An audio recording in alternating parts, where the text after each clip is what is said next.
a été affirmé lors d'un récent congrès médical qu'une des visions les plus relaxantes, outre celle d'un pré fleuri de montagne ou d'un vol de mouette, est celui d'un skieur sur l'eau. Observer les évolutions légères dans le sillage d'un canot automobile, la danse simple, presque un jeu sur les vagues, fait s'alterner les inquiétudes et les préoccupations et naître le désir de paix et de tranquillité. Tout semble plus doux et serein. Cette skieuse est l'Italienne Silvia Terracciano, championne européenne 1977 de slalom. Elle ne participe pas en ce moment à une compétition. Elle se contente de s'entraîner sur le plan d'eau de l'Hydroscalo de Milan, où se sont déroulés les 15e championnats du monde de ski nautique du 29 août au 4 septembre 1977. L'histoire d'une manifestation mondiale comme celle-ci est simple mais intéressante. Tout commence en sourdine, sans clameur. Le public est tellement différent de celui des autres sports où le fanatisme sportif s'exprime par des cortèges, des slogans, de grands drapeaux et des banderoles. Ici, les gens attendent le début des épreuves en employant leur temps à des choses simples. Jeu tranquille, la pêche pour les plus patients, un tour pour voir de près les équipements des athlètes. Un peu de shopping pour acheter quelques souvenirs à montrer aux amis une fois rentrés chez soi. Maillot, coiffure ou timbre-poste pour les passionnés de philatélie.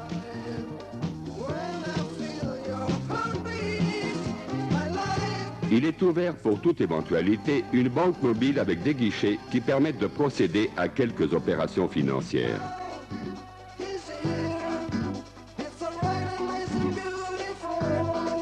Les athlètes vivent mêlés au public. Ils observent avec une plus grande compétence les équipements techniques exposés. Ils se renseignent sur les toutes dernières nouveautés. Ce canot automobile n'a pas besoin de pilote. Le skieur peut s'entraîner en le conduisant tout seul et en réglant la vitesse et la direction à l'aide de 2 poignées. On fait les premières rencontres. On lie les premières amitiés. En attendant les compétitions, les photographes travaillent sur le vif. Dieu seul sait ce qu'il a trouvé, celui-là. Il doit avoir vu quelque chose de vraiment exceptionnel. En effet, c'est vrai. C'est une jeune fille qui vient des États-Unis. Observez-la bien, parce que nous la retrouverons encore.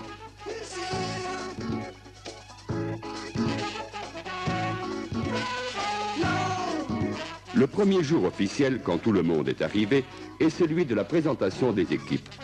30 nations sont représentées, en commençant par l'Afrique du Sud et l'Allemagne, pour finir par le Venezuela et la Yougoslavie qui clôturent l'ordre alphabétique. Il y a plus de 100 athlètes. Ils sont divisés dans les 2 catégories hommes et femmes. En tout, plus de 70 garçons et environ 35 jeunes femmes.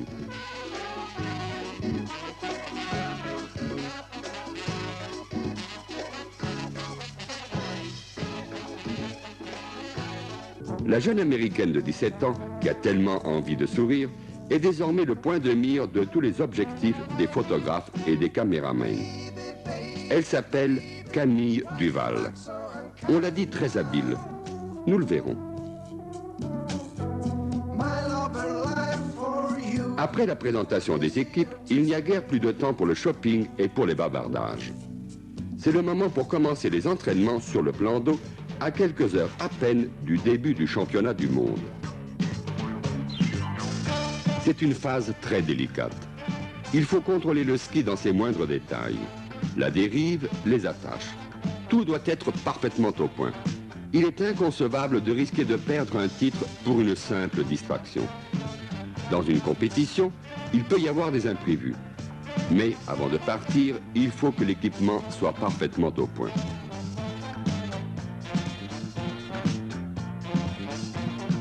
Notre amie Camille n'est pas très pressée de commencer pour le moment. Elle jouit du soleil italien et regarde autour d'elle pour prendre le vent de ses championnats.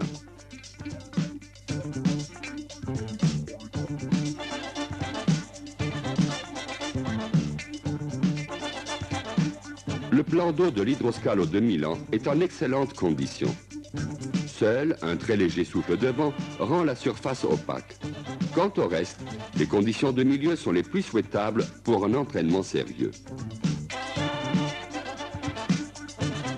Le ski nautique est un sport élégant, mais cependant très astreignant. Massage et exercices à terre sont très utiles pour affronter les essais sur l'eau.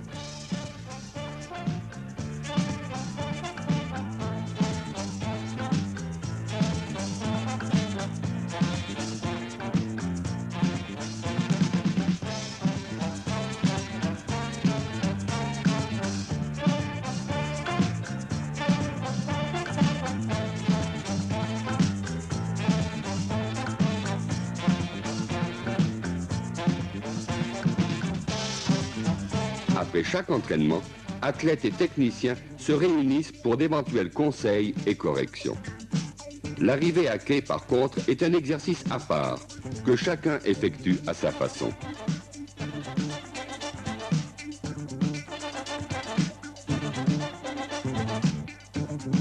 Cette technique d'arrivée est à déconseiller pour celui qui n'a pas fait son service militaire dans les parachutistes.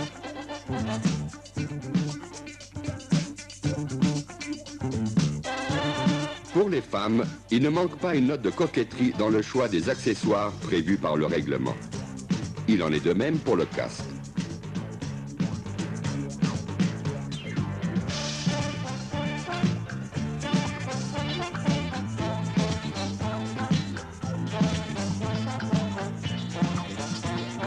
Camille Duval sait que ses cheveux sont trop beaux pour être cachés.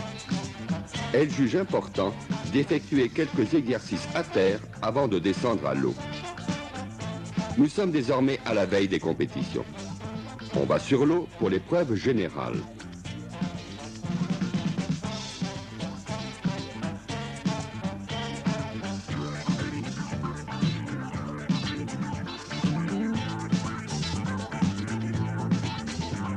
Et voici le jour fatidique.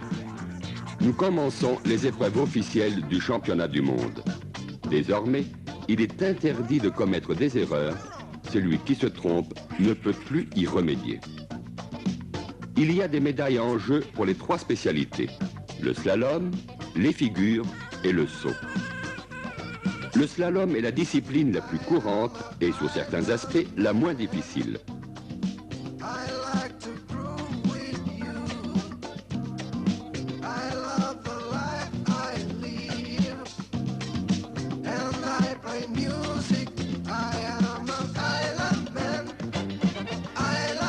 Le record du monde appartient à l'Américain Bob Lapointe, qui a passé 4 bouées avec une corde à 11,25 mètres.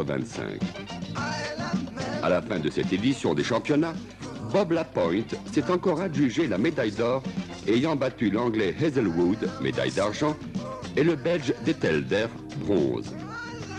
Le slalom exige une structure musculaire élevée et une grande puissance sur les 2 bras. Bob Lapointe est né le 25 mai 1955 en Californie et a commencé à skier à 5 ans. Roby Zucchi ayant abandonné le sport de compétition, les Italiens n'ont pas de possibilité d'entrer dans le cercle des médailles. Marco Merlo, Lino Cazzaniga et Mario Savoini ont devant eux de nombreux athlètes en mesure de les dépasser. Chez les femmes, Cindy Todd, recordwoman du monde, n'a pas d'adversaire. Née le 26 avril 1956 dans l'Ohio, l'Américaine gagne en effet la médaille d'or devant la Canadienne Messner et l'Australienne Burton. Pour Silvia Terracciano, une honorable 4e place qui la qualifie première des Européennes et confirme le rôle de championne continentale. Camille Duval a préparé cette compétition dans ses moindres détails. Elle est extrêmement concentrée avant l'épreuve. Sur l'eau, les choses se passent assez bien, mais pas comme elle l'aurait désiré. Le jury lui décerne la 6e place.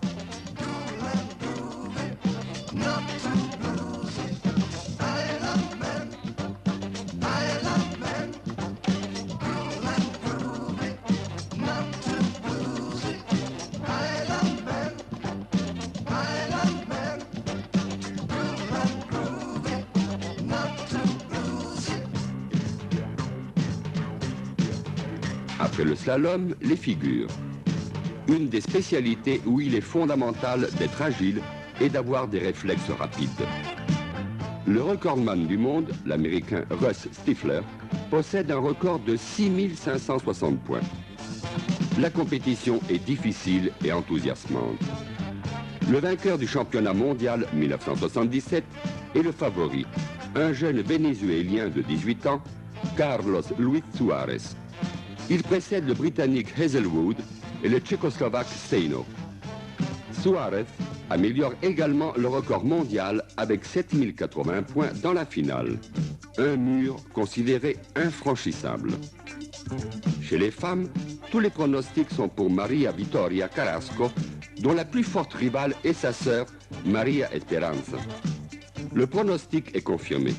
Maria Vittoria offre à ses supporters, arrivés du Venezuela et au public, une épreuve exceptionnelle. Elle améliore son propre record mondial de 110 points et porte le nouveau record à 5570 points. Donc, médaille d'or à Maria Vittoria, argent pour Maria Esperanza. Pour la médaille de bronze, lutte acharnée entre les Américaines Cindy Todd et Camille Duval. Cette fois-ci, Camille est meilleure que sa compatriote et réussit à s'adjuger la 3e médaille. Son désir de sourire pour la joie du succès est encore plus grande. Et, pour la joie de tous, grand final avec le corps de ballet.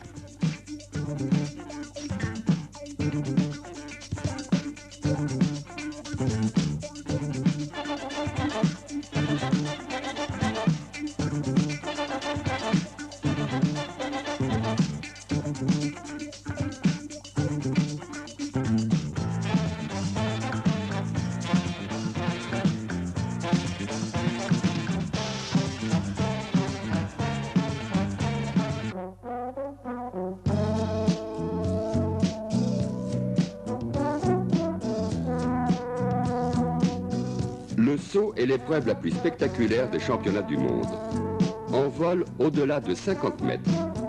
Le record du monde appartient à l'Américain Wayne Grimdish avec 54 mètres 85.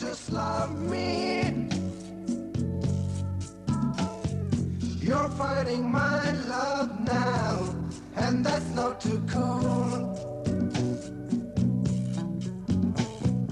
Baby, baby, baby, if you think you don't love me,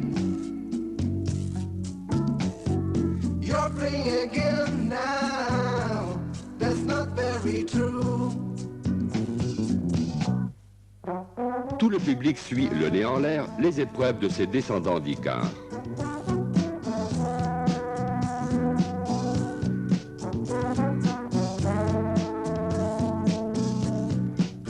L'Américain Sawyer Hood les bat tous en finale et remporte la médaille d'or devant l'Australien Thurlow et l'Américain Bob Lapointe.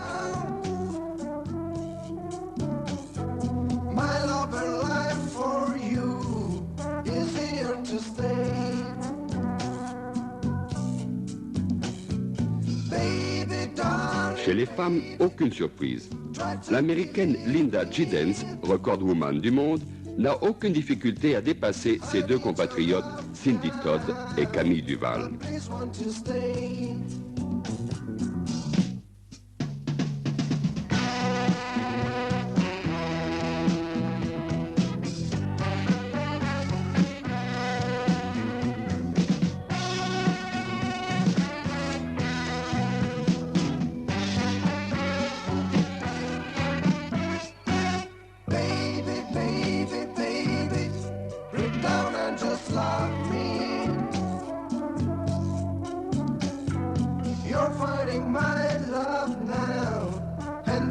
Too cool. Baby, darling, baby, if you think you don't love me, you're playing a game now, that's not very true.